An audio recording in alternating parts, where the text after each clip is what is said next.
station is terribly tidy because it's so dangerous. If you're going to work on a production line, this thing is going whizzing along. Well, you can't be foolish. Another thing about the freeway is that you must be going somewhere. You can't be purposeless on the freeway. You can't wander. You can't even wander in the suburbs. Because if you go out on foot and start wandering, the police car will come and say, where are you going? And if you're not going anywhere, well, you're obviously suspicious. So you have to be walking a dog or jogging or doing something important. Otherwise, you're a deeply suspicious character. So, the passion to control everything, to predict everything, to square everything off, is destructive of love. When we get to the foolproof world, you see, and have no fools, there's no joke left, no jester, no joker, because the joker in the deck of cards is your representative. It's the wild man who can play any other card. So the more predictable you are, the less you are of a joker. When everybody knows what you're going to do, you're an ace, 2, 3, 4, 5, 6, 7, 8, 9, 10, or a knave, maybe a queen or a king, but not the joker.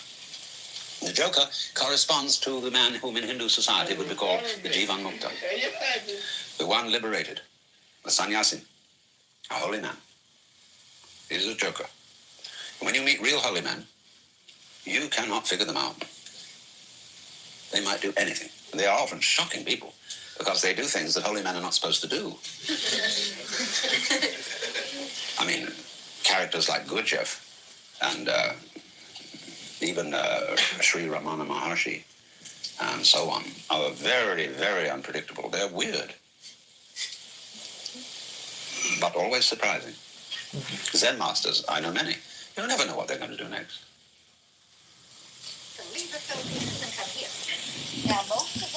Now, be careful, though. One warning. You cannot be artificially weird. There is no program for becoming spontaneous. A lot of people think there is, but what they do is this. They become only extremely conventional in an obverse way. That is to say, they do all those things which are not allowed by convention. And that is following convention, you see. Just its mirror image. So when we discuss spontaneity, or say in an encounter group of some kind, where everybody is going to be spontaneous, well, all they do is they become hostile, because hostile is bad form according to convention. And so we call it being genuine. Now, I, being an Englishman by origin, I have been brought up to preserve fairly good manners, be civil to people, not lose my temper, and so on. I feel perfectly comfortable with it. I don't have to flout those standards in order to feel real. But a lot of people tell me I'm not really there. We want to see the real you. Are you in touch with your real feelings, they'll say. And, well, of course I'm in touch with my real feelings. And I know that sometimes I'm furious, but I don't have to blow up at people. It's not necessary. Because one gets one's results much better by not blowing up, by being subtle. But beware of the phony spontaneity of merely going against what is conventional, because that is not the watercourse way. That is not the line of least resistance. And you have to be very sensitive to discover what that line is, to be able to flow. This podcast was produced in conjunction with the Ramdas Be Here Now podcast network. Our theme music is by Zakir Hussain from The Rhythm Experience. And for further information on the recordings of Alan Watts, please visit alanwatts.org.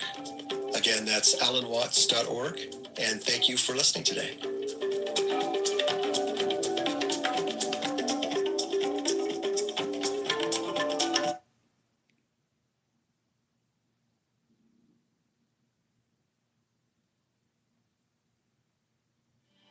Think about a child you love.